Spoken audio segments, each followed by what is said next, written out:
3.5 લાખ લોકોનું સ્થળાંતર. નમસ્કાર, સ્વાગત છે આપનું આરબી ન્યૂઝના ડોક્ટર સમાચારમાં. હું અશ્વિન રાઠોડ.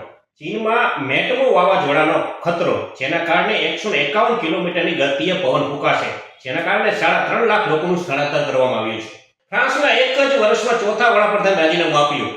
સેબેસ્ટિયને લોકાનુએ પીએમ પદ છોડ્યું. મેક્રોનની મુશ્કેલીઓ વધી.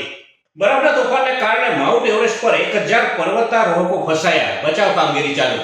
બિહારમાં ચૂંટણી 2 તબક્કામાં યોજાશે, જેમાં 6 અને 11 નવેમ્બરે મતદાન થશે અને 14 તારીખે પરિણામ આવશે. પશ્ચિમ બંગાળના દાર્જિલિંગ અને કાલિમપોંગમાં 4 કલાકમાં 400 થી વધુ ભૂસ્ખલનની બનાવો, જેમાં 24 લોકોના મોત. વિષ્ણુ ગેંગને આતંકવાદી જૂથ તરીકે સૂચિબદ્ધ કરવામાં આવતા કેનેડામાં અનેક જગ્યાએ ગોળીબારની ઘટનાઓ બની. અમેરિકામાં ગુજરાતીની ગોળીમારી હત્યા, અંગત દુશ્મનીમાં શખ્સે કર્યું ફાયરિંગ. ઇટાલીના માટેરામાં કાર અને ટ્રક વચ્ચે ભયાનક અકસ્માત થતા જેમાં 4 ભારતીયોના મોત.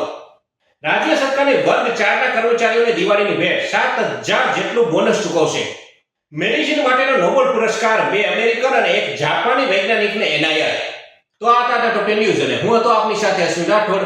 જય હિન્દ, જય ભારત.